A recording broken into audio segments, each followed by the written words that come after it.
शादी कर लेते हैं। मैं हमेशा हमेशा के लिए तुम्हारी बन के रहना चाहती।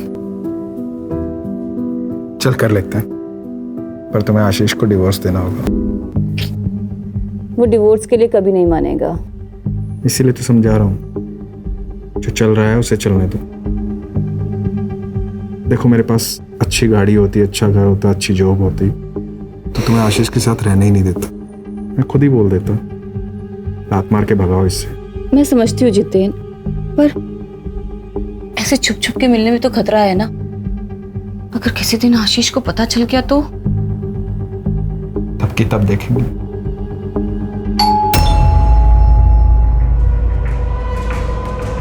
हे भगवान, वो आज इतनी जल्दी कैसे आ गए? तुम चुप हो जल्दी से।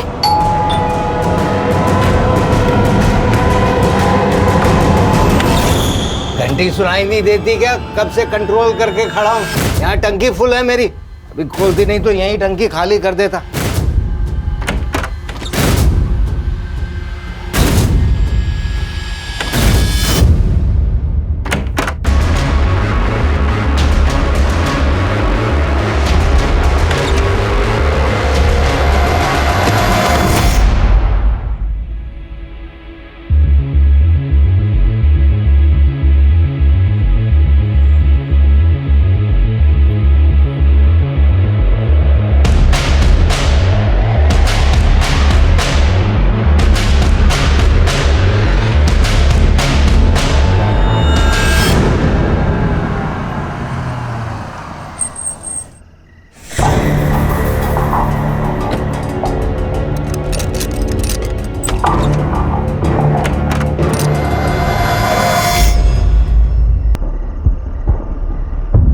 क्या हुआ?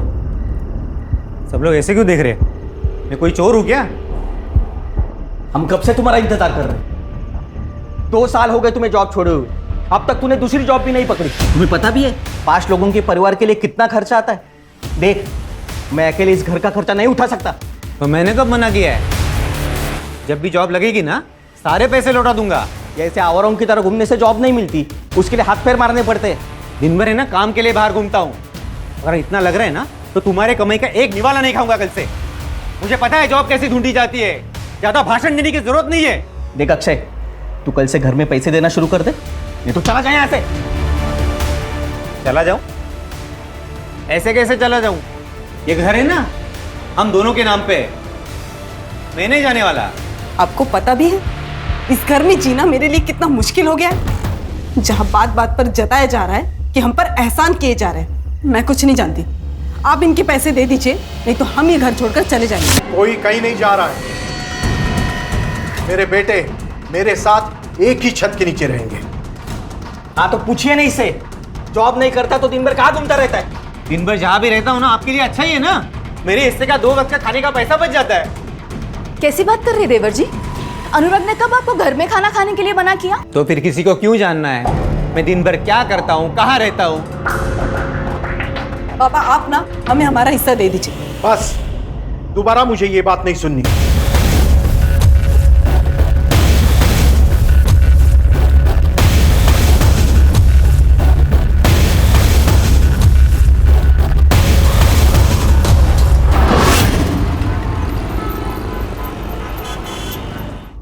सुनिए, वो मुझे कुछ पैसे चाहिए थे, वो घर का थोड़ा सामान लेकर आना है।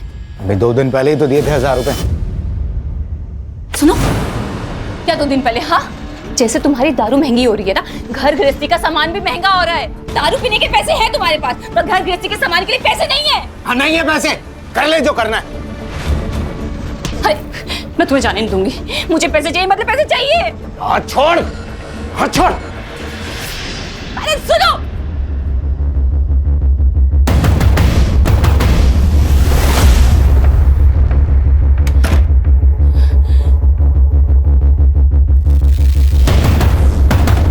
हाँ, वो अभी घर से बाहर निकला है।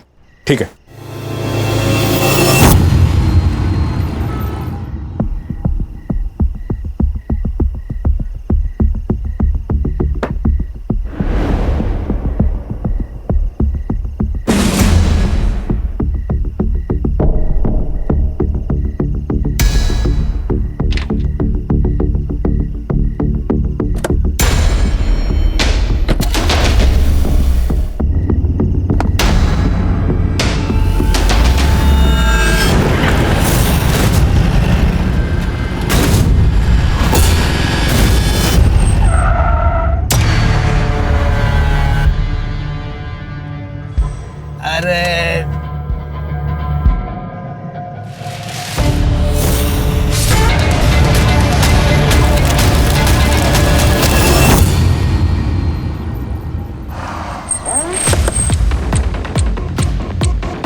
बॉडी पर कहीं भी स्ट्रगल के मार्क्स नहीं हैं, लेकिन बॉडी पर स्टैबिंग मार्क्स हैं। शायद मर्डर नहीं चाहता था कि कोई इसे पहचान सके।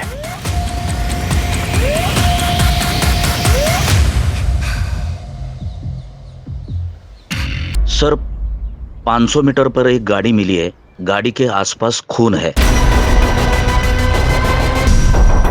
सर गाड़ी में कुछ नहीं मिला। आरटीओ ऐप से कंफर्म किया है कि ये गाड़ी आशीष खुराना के नाम पे है। आशीष खुराना, आज सुबह ही उनकी मिसिंग कंप्लेंट दर्ज करवाई थी। बॉडी के साथ में ये खून मैच करके देखो। सिमरन को बुला के आइडेंटिफिकेशन करवाओ, ये गाड़ी फॉरेंसिक में भेजो और आशीष का सीडीआर और कल रात की लोकेशन निकलवाओ। Yes sir.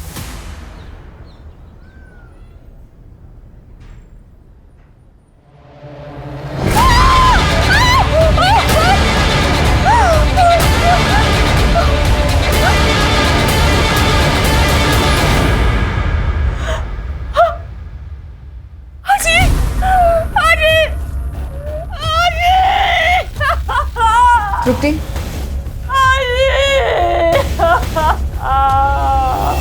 कल शाम को काम से लौटा तो थर्ड फ्लोर से चिकने चिल्लाने की आवाज़ आ रही थी। मैं समझ गया पुराना फैमिली फिर से झगड़ा कर रही थी। जाके देखा तो आशीष गुस्से से भाग गया। सर इन दोनों का तो लगा ही रहता है।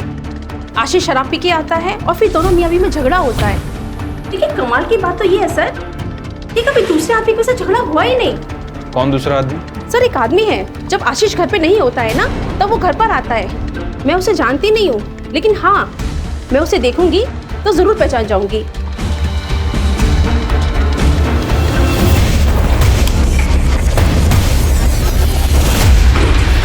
तो आपके हस्बैंड मिस्टर आशीष खुराना उस शाम को 7 बजे घर से बाहर निकले थे और फिर वापस लौटे ही नहीं। जी सर, हर दिन वो आधी रात को घर वापस आते थे। सर उस दिन मैंने फोन किया उन्हें तो उन्होंने कहा कि वो आधे घंटे में आ रहे हैं। सर उसके बाद मेरी आंख लग गई थी तो रात के करीब 3 बजे मेरी आंख खुली। वो घर वापस नहीं आए थे।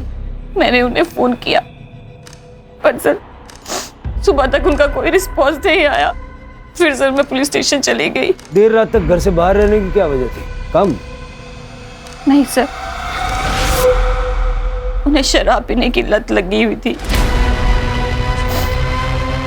शुरू में वो घर पर ही शराब पीते थे। जब मैंने रोका तो बाहर जाने लगे और फिर हर दिन वो नशे की हालत में घर वापस आते थे।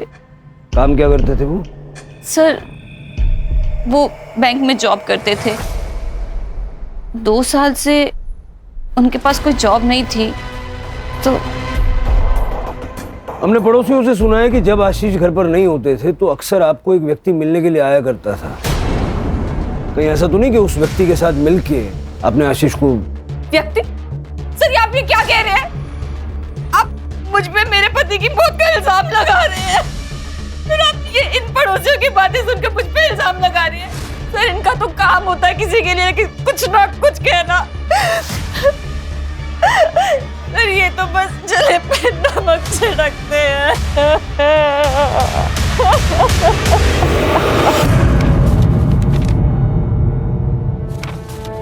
क्या इस आदमी को जानते हो? हाँ मैडम, यह आदमी तो कल रात को यहाँ पर बैठ के दारू पी रहा था। करीब 11:15 बजे ना वो यहाँ से निकल गया। अब अकेला था या इनके साथ कोई और भी था? नहीं, अकेला था वो। मुझे सीसीटीवी फुटेज चेक करना है। ठीक है, कर सकते हो।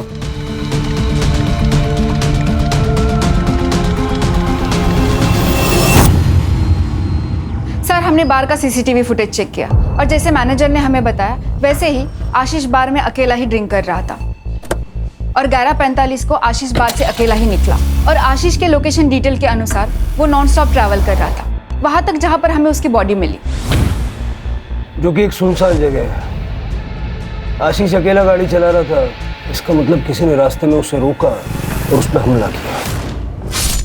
ये 12 तारीख की रात का मालजीपाड़ा का डंप डेटा निकलवाओ। Yes sir. Sir PM report और फॉरेंसिक रिपोर्ट आ गई है।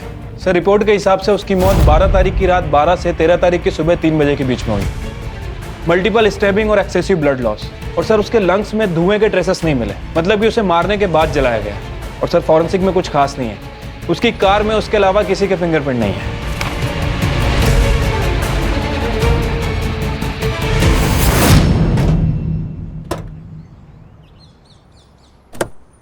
तू पहले मेरी बात सुन, मुझे कल शाम तक हर हाल में फैसला चाहिए।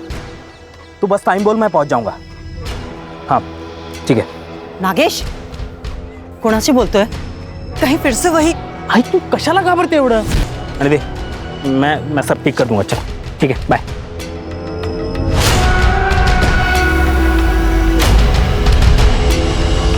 सर, आशीष के कॉल रिकॉर्ड के हिसाब से उसे लास्ट कॉल किसी अक्षय संपत का आया था और बाहर से निकलने के 15 मिनट पहले तक वो उसी से बात कर रहा था। बाहर के सीसीटीवी फुटेज में भी दिखा है सर। अक्षय संपत? हाँ सर, और इसके कॉल रिकॉर्ड में किसी जितेन शाह का भी नंबर मिला और ये तीनों लगातार टच में थे। इनफैक्ट दिन में 2 से 3 बार बात भी किया करते थे। डम डेटा का क्या हुआ? सर आज शाम तक मिल जाएगा। सर, मैं जितेन और आशीष बरसों पुराने दोस्त थे। मुझे तो अभी भी यकीन नहीं हो रहा कि आशीष अब हमारे बीच नहीं है। 12 तारीख की रात को आप दोनों के बीच काफी बातें हुई थी फोन पे। क्या बात हुई थी? सर, जनरली ऐसे ही फ़ोन किया था, इधर उधर की बातें की और रख दिया। उस वक्त तुम कहाँ थे? मैं घर पे ही था।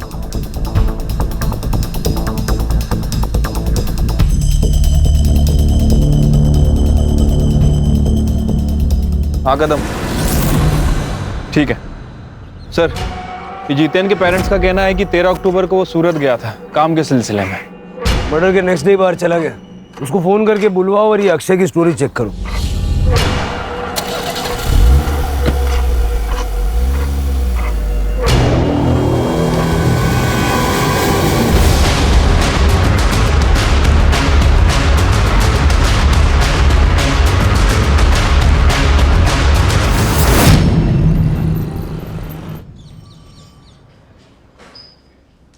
झूठ क्यों बोला?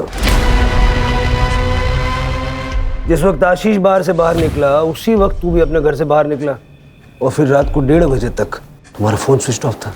वो क्या है सर, मैं रात को अक्सर बाहर जाया करता हूँ। वो क्या है ना, मुझे पान खाए बगैर नींद नहीं आती।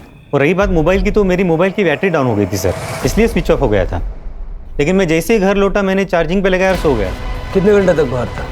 यही कोई लगभग 1 आध घंटा। पान वाले के वहाँ बहुत भीड़ थी क्या 1 घंटा लग गया? नहीं सर, वो क्या है, मैं पान खाने के बाद ड्राइव पे जाता हूँ। वो ट्रैफिक कम रहती है ना रात को। कौन से पान वाले के वहाँ गया था? चौराहे पान वाला सर। अक्षय साहब, वो तो हमेशा आते रहते साहब। उस रात को भी करीब 12 बजे आए थे। तुम्हें इतना यकीन कैसा है? उस रात उन्होंने मुझे 2000 रुपए का नोट दिया था। मेरे पास भी छुट्टा नहीं था, उन्होंने मेरे पे भरोसा कर लिया। वो बोले मैं रोज आते रहता हूँ, बाद में पैसे लेके जाऊंगा। ठीक है, थैंक यू। हाँ, अक्षय तो दिन रात घर से बाहर ही रहता है। घर में तो बस खाना खाने आता है। पता नहीं कौन से बिजनेस की प्लानिंग कर रहे हैं। हमारी तो छोड़िए, उसकी खुद की पत्नी भी परेशान रहती है। मतलब दिन भर वो काम की वजह से घर पे नहीं होता है। सालों से उसे पान खाने की आदत है, तो रात को 1-2 घंटे के लिए वो बाहर चला जाता है। सर, पूरे घर का माहौल खराब करके रखा इसने। इसकी इन आदतों की वजह से हमने पूछना भी बंद कर दिया है। आप तो अक्षय की पत्नी है, आपको तो पता होगा ना कहाँ कितना वक्त गुजारते हैं आपके पति। सर, मैं ज़्यादा कुछ पूछती नहीं हूँ उन्हें। जब तक वो आता है मैं सो जाती हूँ, इसलिए हम दरवाजे को लॉक भी नहीं करते, ताकि उन्हें जब भी आना हो रात को वो आ जाते हैं।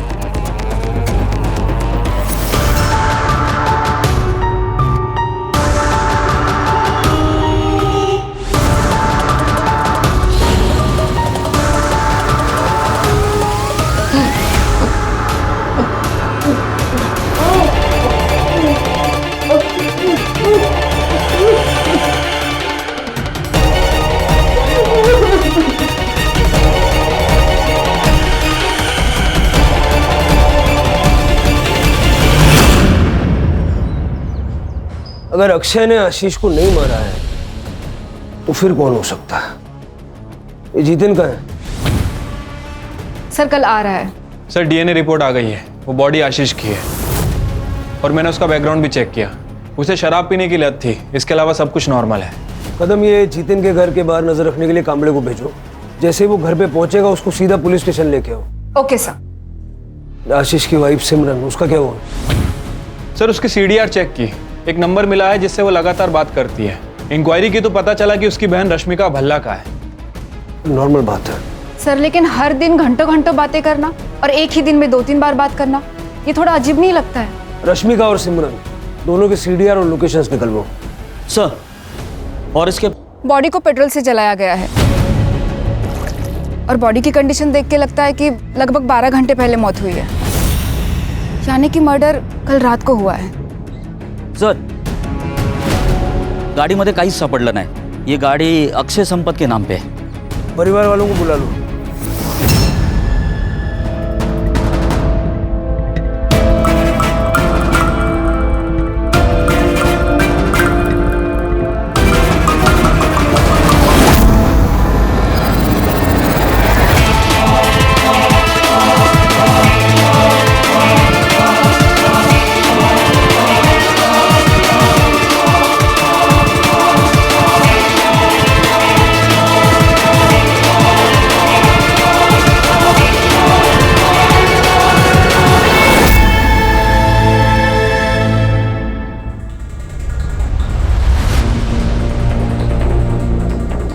हमें बॉडी पर से ये वॉलेट, कपड़े और ये घड़ी मिली है। ये तो अक्षय कैसा?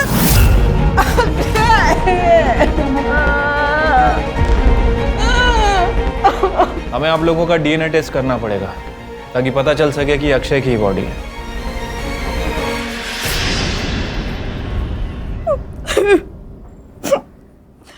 बहुत कोसते थे सर ये लोग हमें, उनकी नौकरी क्या चली गई, हमारी हालत तो भिखारी जैसे हो गई थी, इसीलिए अक्षय ने इनसे हिस्से की बात की थी। सर, मैं अपने फैमिली को टूटने नहीं देना चाहता था, इसलिए मैंने उसे हिस्सा देने से मना कर दिया था। सर, ऐसा कौन सा बाप है जो अपने बेटे की बुरी आदतों की वजह से उसे ना डांटे? 2 साल हो गए सर और जॉब ना मिले, कैसे हो सकता है सर? मेरा बेटा कामचोर हो गया था, इसलिए मैं उसे सही रास्ता दिखाना चाहता था। घर तुम्हारी इनकम से चल रहा था तो घर में भी तुम्हारी चलती होगी। बिल्कुल नहीं सर, भाई था वो मेरा, और सर कभी कभी समझाने के लिए सख्त रवैया अपनाना पड़ता है, और वैसे हम लोग सब प्यार से ही समझा रहे थे उसको सर।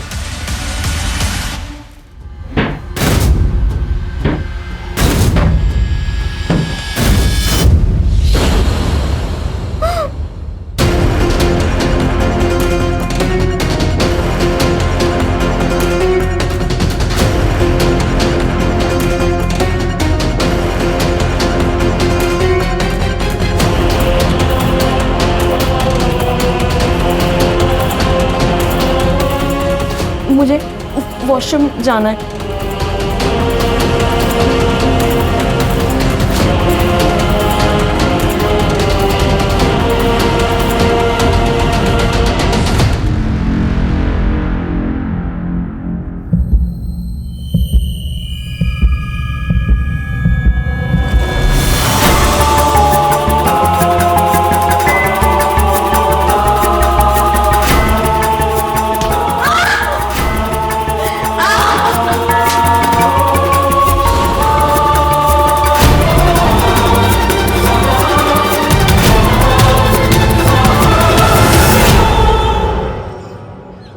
पहले आशीष और अब अक्षय, 2 दोस्तों की मौत हुई है।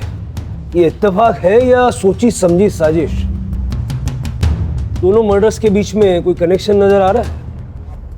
नहीं सर। सिवाय इसके कि दोनों दोस्त थे और दोनों को मारने का तरीका सेम है।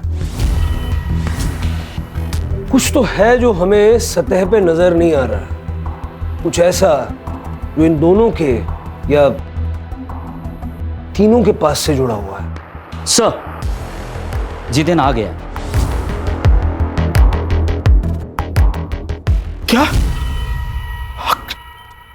अक्षय नहीं रहा? उसका मर्डर हुआ है उसी तरह जैसे आशीष का हुआ। जब ये सब हुआ तुम कहां थे? सर, डायमंड के बिजनेस में हाथ आजमाना चाहता था। सूरत गया था अपने कजिन के पास, उसका डायमंड पॉलिशिंग का काम है। तुम्हारे, अक्षय और आशीष के बीच में रिश्ते कैसे थे? तीनों गहरे दोस्त थे सर, एक दूसरे के बहुत करीब, लेकिन अब तो मैं अकेला।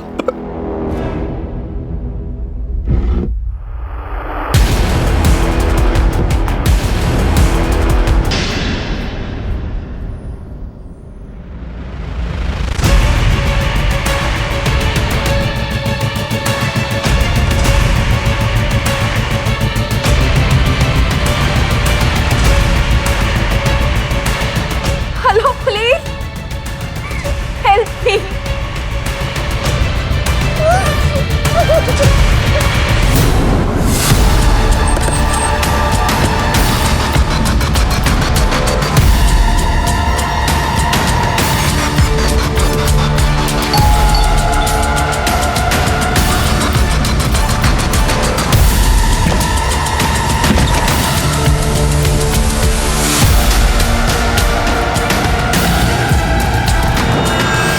कदम। Yes sir.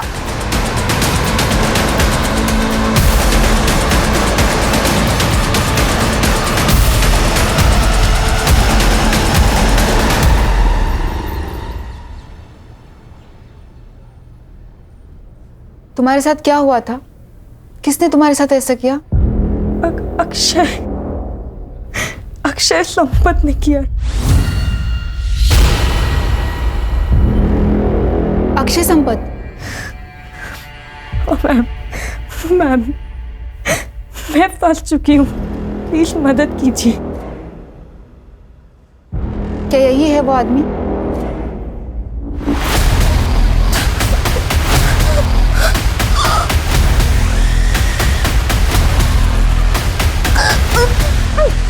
सर प्लीज आप बाहर जाइए।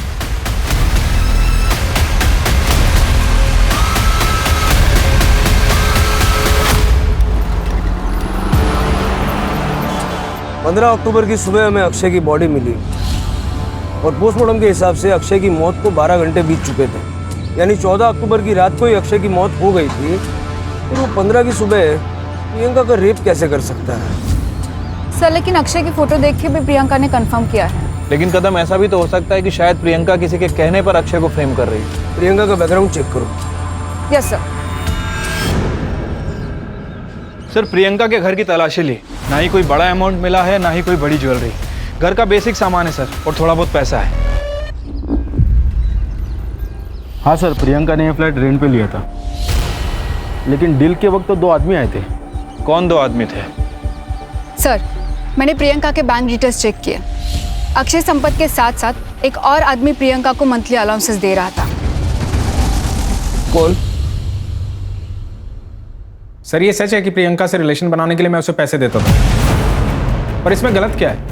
ये मेरे और उसके बीच की सेटिंग थी। सही गलत के बारे में तो मैंने पूछा ही नहीं, मैंने सिर्फ इतना पूछा कि ये सच है या नहीं। आशीष का क्या? आशीष का इस मैटर से कोई लेना देना नहीं था। प्रियंका वाले मामले में मैं और अक्षय इन्वॉल्व थे।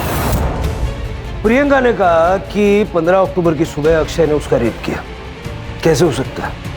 क्योंकि अक्षय तो 14 अक्टूबर की रात को मर चुका था। उसके पूरे शरीर पे चाकू से वार किए गए और बाद में पेट्रोल डाल के उसे जला दिया गया, और वो बॉडी अक्षय की ही थी क्योंकि उसका डीएनए उसके फादर के साथ मैच हो गया। तो इस बारे में अगर तुम कुछ भी जानते हो, ये सही वक्त है बता दो। सर ये हो कैसे सकता है? मेरी तो समझ में कुछ नहीं आ रहा। मैं समझाता हूँ। तुमने और प्रियंका ने मिलके अक्षय और आशीष को मारने का प्लान बनाया। तुम्हारा मोटिव क्या था? पैसा या कुछ और? सर ये आप क्या कह रहे हैं? आप इल्जाम लगा रहे हैं मुझ पे। मेरा इन दोनों मर्डर से कोई वास्ता नहीं है सर।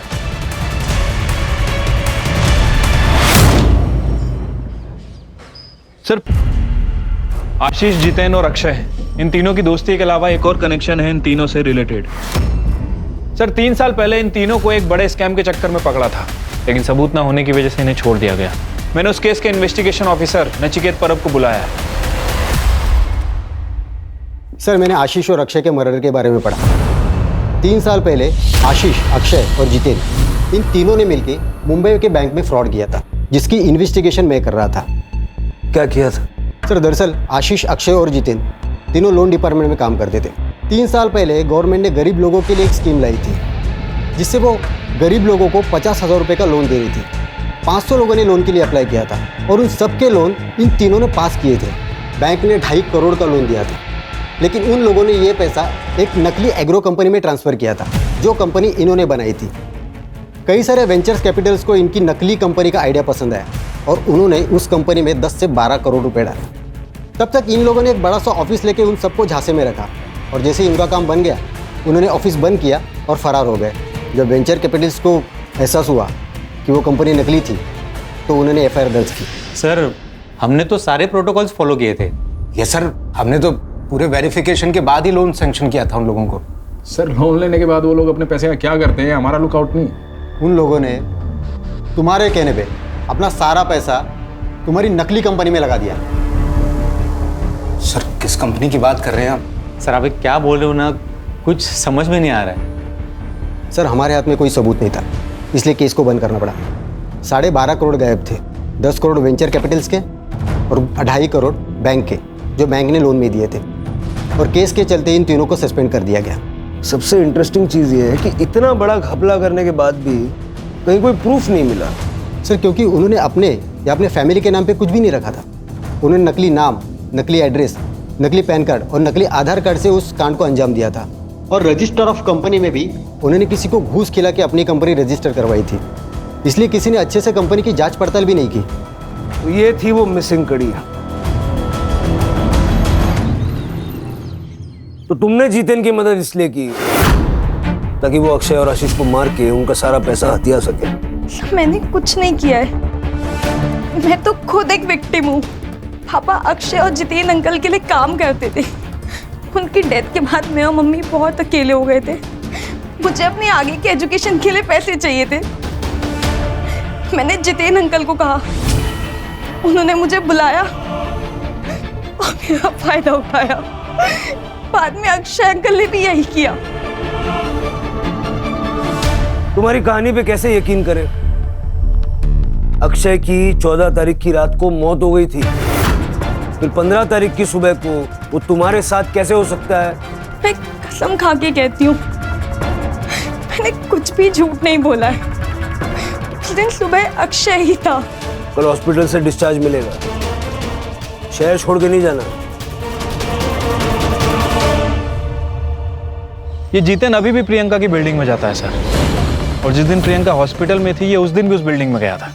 पैसे ढूंढने गया होगा। सर, हमने तो फ्लैट को बहुत अच्छे से चेक किया था, हमें तो पैसे नहीं मिले सर। सिमरन से मिलने गया होगा। ये बिल्डिंग में तो रेगुलर जा रहा है और बिल्डिंग के CCTV में इसे देखा भी गया, लेकिन किस फ्लैट में जाता है ये बताना बहुत मुश्किल है। सर, रश्मिका के CDR रिपोर्ट आ गया है, सेम पैटर्न है, सिमरन से कॉल, दिन में कई बार और लंबे समय तक बातें की है। ये रश्मिका रहती का? सर, आपकी बहन का और आपका रजिस्टर्ड एड्रेस सेम कैसे हो सकता है? वो आपके साथ रहती है? नहीं सर, मैंने मेरी बहन के नाम से एक सिम खरीदा था। पिछले साल तक वो यहीं रहती थी, फिर उसकी शादी हो गई और वो US चली गई। वो नंबर आप कौन यूज करता है? जितेन। सर, जितेन और मैं एक दूसरे से प्यार करते हैं। आशीष को पता ना चले इसलिए जितेन वो नंबर यूज करता था। ये जितेन का और आपका रिश्ता कब से चल रहा है? 2 साल से सर। जब भी आशीष बाहर जाता था तो मैं जितेन को घर बुला लेती थी। इसीलिए आपने और जितेन ने कोर्ट में शादी के लिए रजिस्टर किया है? सर, मेरी और आशीष की शादी तो 6 महीने में ख़त्म हो गई थी। आशीष को मेरे साथ रहने में कोई इंटरेस्ट नहीं था। उसकी शराब पीने की लत, रोज़ की लड़ाई, सर मैं थक चुकी थी। और इसी दौरान मुझे जितेन मिला और मैं जितेन से अट्रैक्ट हो गई। और इसीलिए आप दोनों ने मिलकर उसे रास्ते से हटा दिया ताकि आप दोनों आसानी से शादी कर सकें। नहीं सर, नहीं।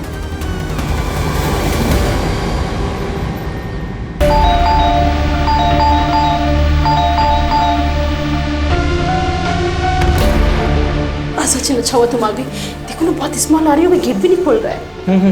मैं पुलिस को फोन करता हूँ। Hello hello police station.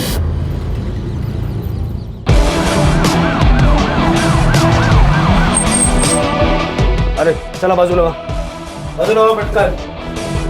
Sir ये मकान मालिक है, इन्होंने फ़ोन करके मुझे बुलाया था। दरवाजे के अंदर से बदबू आ रही थी सर, हम आपके आने का इंतजार कर रहे थे इसलिए हमने दरवाज़ा नहीं खोला। एक चाबी होगी ना खोल दे।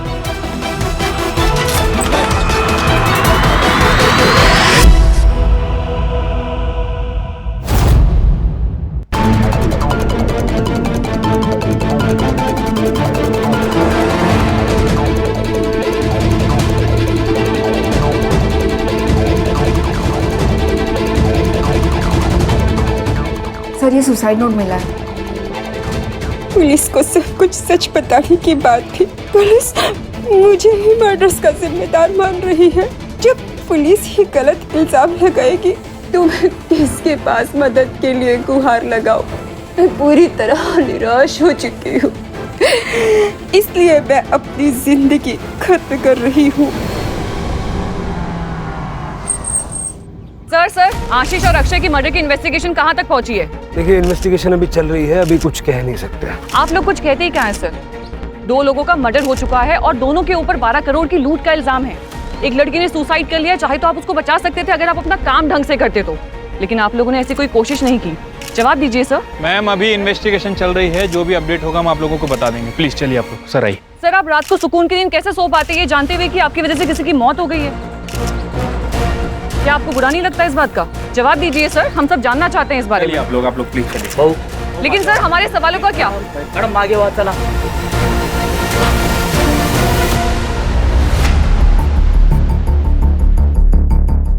हो सकता है कि जीतेन और सिमरन ये दोनों इन्वेस्टिगेशन को भटकाने के लिए प्रियंका को मार के ये सुसाइड का नाटक रच रहे हैं। और अगर प्रियंका ने वाकई में सुसाइड किया है तो पोस्टमार्टम रिपोर्ट में क्लियर हो जाएगा। प्रियंका ने कहा कि अक्षय संपत ने उसका रेप किया, जबकि अक्षय तो एक दिन पहले ही मर चुका था। प्रियंका सच बोल रही थी। सर कसम से हमारे दिमाग में कभी ये ख्याल नहीं आया, और जिस रात आशीष का मर्डर हुआ उस रात 3 बजे तक मैं सिमरन के साथ था। कहानी बहुत अच्छी है, बहुत बढ़िया, लेकिन इस कहानी में ट्विस्ट है। 2 को-कॉन्स्पिरेटर्स की गवाही तो चलेगी नहीं। आशीष को मारा पैसों के लिए और प्रियंका को मारा हमारा ध्यान भटकाने के लिए। सर ये आप बार बार क्यों कह रहे हैं? जो मैंने किया ही नहीं उसको क्यों बुलवाना चाह रहे हैं आप मुझसे? सर ये गोविंद संपत परिवार की हिस्ट्री चेक की है, पता चला है कि गोविंद की गीता नाम की भाभी है। ये गोविंद गीता को कुछ पैसे भी ट्रांसफर किया करता था, और गीता का एक बेटा भी है, नागेश नाम है उसका। और गीता ने पनवेल पुलिस स्टेशन में उसकी मिसिंग कंप्लेंट भी कराई है। 14 तारीख से गायब है, 14 अक्टूबर से।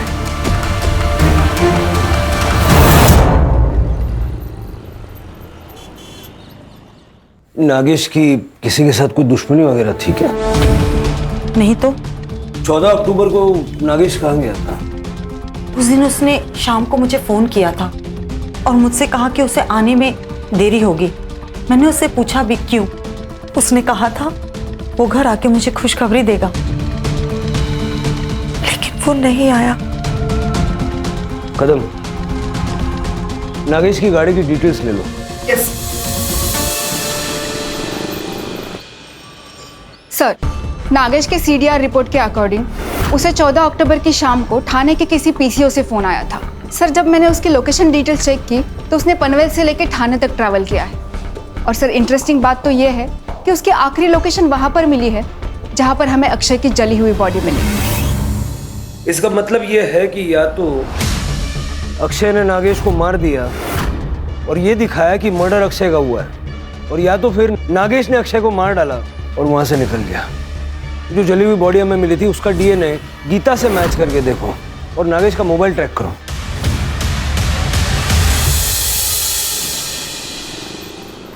सर ये नागेश का फोन थोड़ी देर पहले पुणे में ऑन हुआ था, लेकिन स्विच ऑफ हो गया। सिम कार्ड डीलर को ट्रेस। सर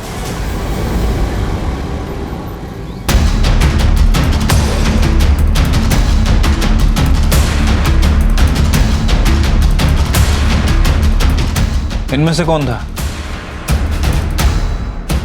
सर ये था।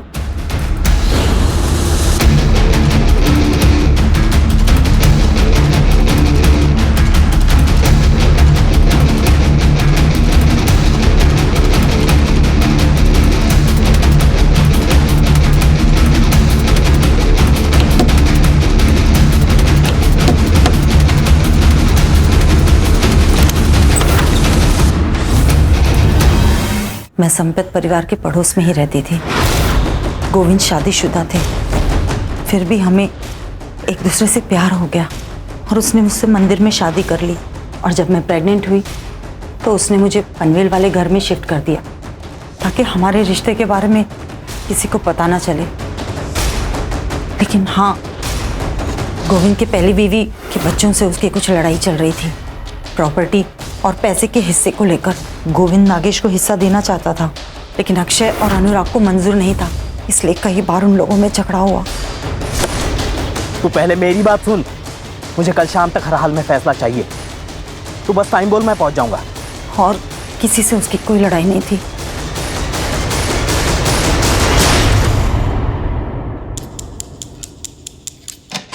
मुझे ये बताओ, 12 तारीख की रात को क्या हुआ था? सर, मैंने आशीष को फ़ोन किया। आशीष, कल फिर से कोई नया बहाना बनाया तो तुम यही बोलोगे कि पैसे कहीं और छुपाए, वहाँ लेने जाना है।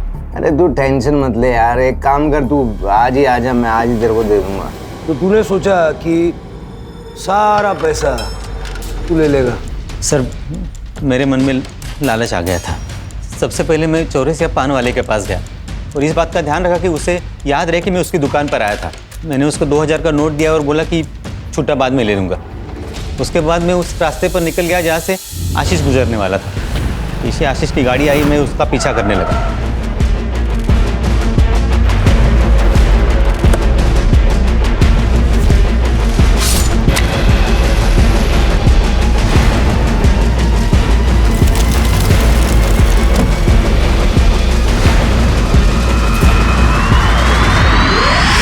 सर, बैंक के फ्रॉड से हमें 12.5 करोड़ रुपए मिले थे। वो सारे पैसे हमने आशीष के पास रखे थे। नीरज और मैं बार बार उसे कह रहे थे कि हमें हमारा पैसा दे दे ताकि हम भी हमारी ज़िंदगी में आगे बढ़े, लेकिन वो हमेशा हमारी बात टाल देता था। साहब, ये अक्षय आशीष को कुछ नहीं बोलता था, मैं ही उसके पीछे पड़ा रहता था। मैं कहता था अरे जब पैसा है और उसे इस्तेमाल नहीं कर सकते तो क्या फ़ायदा। मुझे नहीं पता था ये कमीना उसे मार देगा। तू भी कोई बड़ा दूध का धुला नहीं है, समझा ना? Control control. पैसा कहाँ छुपा है? सर, ये सब करके मैं घर आ गया और पैसे गिनने लगा। तब मेरा भाई अनुराग, उसने मुझे देख लिया। मुझे उसे सब बताना पड़ा। तब अनुराग ने मुझे एक आइडिया दिया।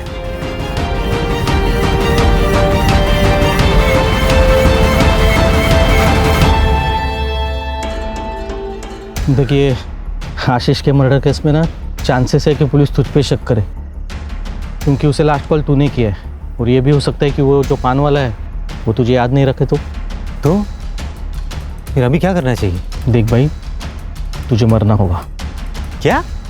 अरे मतलब तेरे नाम पे किसी और को मरना होगा। लेकिन ऐसा है कौन? तो तुम दोनों ने मिलके नागेश को मारने का प्लान बनाया ताकि नागेश का और गोविंद का डीएनए आसानी से आपस में मैच हो जाए और ये प्रूव हो जाए कि मरने वाला तू है। सर, नागेश ने पहले से ही प्रॉपर्टी के हिस्से को लेकर हमारे नाक में दम कर रखा था, तो हमने सोचा कि एक ही तीर में 2 शिकार हो जाएंगे। 14 अक्टूबर को हमने नागेश को फ़ोन करके ये कहा कि हम लोग उसे प्रॉपर्टी के हिस्से में शरीक करने को तैयार है। उस बारे में बात करने के लिए हमने उससे थाना बुलाया।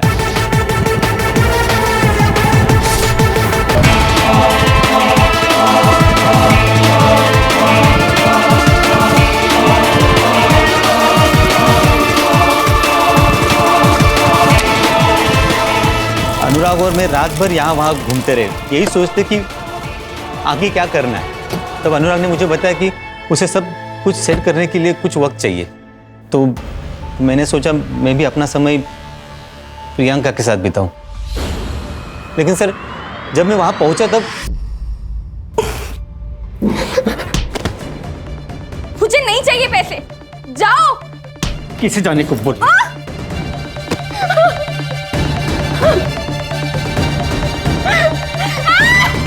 तब तक अनुराग ने पुणे में मेरे लिए टैक्सी ड्राइवर के जॉब का इंतज़ाम करके रखा था। मैं प्रियंका को उसी हालत में छोड़कर पुणे चला गया।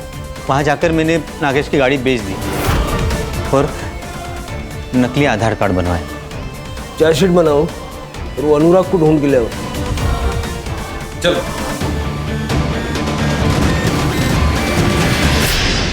इतने गरीबों को लूटा, बैंक को बेवकूफ बनाया, करोड़ों रुपयों का गबन किया। अंत में क्या मिला? पैसा जरूरी है, लेकिन अनैतिक रूप से कमाया हुआ पैसा क्या वाकई आपके काम आ सकता है? सर, जैसे आपने बताया था, मैंने प्रियंका के होम टाउन का एड्रेस निकाल के उसकी माँ को पानीपत में खबर पहुंचा दी है और उनको ये भी बताया है कि उनकी बेटी कॉल सेंटर में जॉब करती थी।